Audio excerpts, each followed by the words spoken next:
Hi, my name is Liz Scott, and I run the Inner Compass with my husband, Stuart Newbury. We're a married couple. We're both wellbeing coaches, and we are inspired by creating communities that are founded on well-being. This video is a short introduction into the Wellbeing Listener program. I'll be sharing 4 things. Firstly, I'll share a bit about the background of the Ivybridge Wellbeing Project. Secondly, we'll look at why it's important to listen for well-being rather than trying to fix the story or give advice. Thirdly, we'll look at why well-being is innate and constant. Well-being and resilience, they don't come and go. And the fourth area is, we'll show you how you might be able to become a well-being listener. Firstly, let's look at the Ivybridge Wellbeing Project. The 3-month Ivybridge Wellbeing Project started in January 2020. The project had a remit of the area around Ivybridge and the parishes of Ermington, Ugborough, Cornwood and Harford, and that covers about 16,000 residents. Ivybridge is the meeting point of these 4 parishes, and it's also my local town. And back in January 2020, I was keen to learn more about well-being and what it meant to the residents. After meeting and talking to many people, both online, via a survey and face-to-face, I began to realise that there is a real beating heart within the community of Ivybridge. There are dozens of community groups supporting parents, toddlers, youngsters, and offering sport, recreation and other activities. When the COVID-19 lockdown started, my 3-month project was coming to an end. However, I realised that the residents of Ivybridge might need support, community and connection more than ever now that they were no longer able to meet up as normal. And this is where the idea of creating the Community Wellbeing Listeners was born. The Wellbeing Listener program aligns with the vision and mission of the Inner Compass. Our mission is to celebrate and acknowledge the natural resilience within the human spirit. And the vision of the Inner Compass is to create communities that are founded on well-being. A community that's founded on well-being is a thriving space. And the Wellbeing Listener program is being offered through the gift economy in the Ivybridge area. The second area we're going to cover is, what is a wellbeing listener? Well, the key distinction of a well-being listener is that you listen beyond the story that you're being told. Many people find themselves lost in a story and they try to sympathise, give advice or provide a fix for the person who's telling the story. A well-being listener is trained to listen out for well-being. They don't get caught up in the story, but instead start to listen out beyond the story. We find that lots of people become emotionally exhausted because they're caught up in their story. There is no answer in trying to fix a story. Let me explain by using an example with my dog Buzz. Buzz sleeps in my office when I work from home, and every day there is a familiar flurry of activity when the postie delivers the mail. Buzz will leap out of bed and rush to the door barking madly. Once the post has dropped on the mat, Buzz will shake himself off, pick it up and bring it to us. For years I wondered why Buzz went through this elaborate and energetic routine on a daily basis.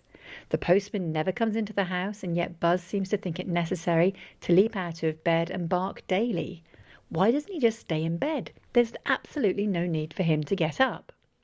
When I asked my friend, who's a pet behaviourist, she explained.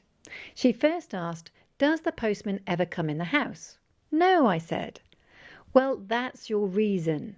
She went on to explain that Buzz believes the only reason the postman doesn't come in is because he barks so loudly at the front door. If he were to stop, then the postman might come in. So Buzz is getting worked up into a lather about imagining a future that doesn't exist and won't happen. And that's similar to many of us too. We often find ourselves in exhausting spirals of thought, with our head whirring and worrying about something that might happen in the future, but rarely, if ever, does. The third area we're going to look at is that well-being is innate and constant. I've done a lot of training over the past 20 years. I've trained as a counsellor, a coach, and I've explored numerous psychological modalities, NLP, mediation, meditation, and other theories and strategies. However, there is one simple thing that has made the biggest difference to my life and to the way I coach. And the big difference is this: well-being is constant, it is not a variable. We came across this a few years ago. It's known as the inside-out understanding. So what do I mean when I say well-being is a constant? Well, take a look at these two photos. They were taken from the same spot one day apart. On the first day, a storm is brewing. On the second day, the storm has passed. If I was to ask you on which day the sun was shining more brightly, you might understandably say it was shining more brightly on the second day. There's blue skies and the sea is blue. But think about it. Was it actually shining more brightly on the second day? No, the sun was shining at the same brightness on both days. On the first day it was obscured by the clouds. On the second day it wasn't. The sun is very much like our resilience and well-being. Our well-being shines at a consistent strength, but there are times it gets clouded over by the weather system of our thoughts, feelings and moods. We don't need to chase well-being. We don't need to get rid of our moods. All we need to do is remember that well-being and resilience are constant, and to understand that our thoughts, like the clouds, will pass in time.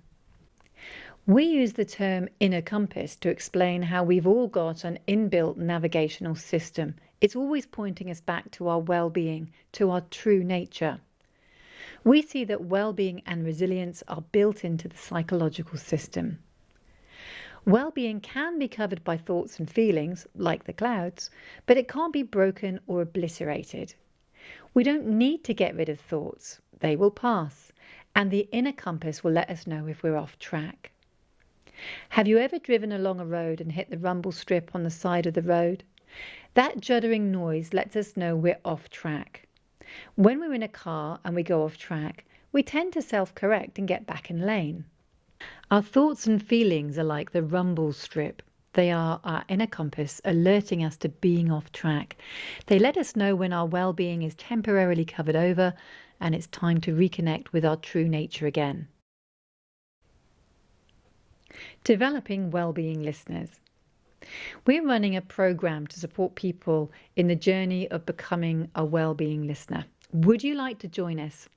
As a wellbeing listener, you will learn that thoughts and feelings create our experience of the world, not external circumstances. You'll learn that well-being is constant. It is the core of our psychological system. You'll see that listening for well-being, rather than getting lost in the story, is the most important thing that you can offer anyone. The training is ideal if you are in a supportive position. Maybe you work in a charity, a business, you're a parent, an educator, in the public services or in the health sector. If you'd like to learn more about becoming a wellbeing listener, then email me, info@innercompassguide.com. Through a mixture of online webinars, mentoring and online learning, you'll be able to listen in a powerful way to friends, family and colleagues as they navigate through the coming weeks and months. Help them to discover the foundation of well-being within, and you will also reconnect with your well-being too. If you would like to learn the basics about listening for well-being and being part of a group of people who are creating the foundations of well-being within their community, then please email me, Liz Scott, to find out more about the program and when and where it's taking place. You can get hold of me at info@innercompassguide.com.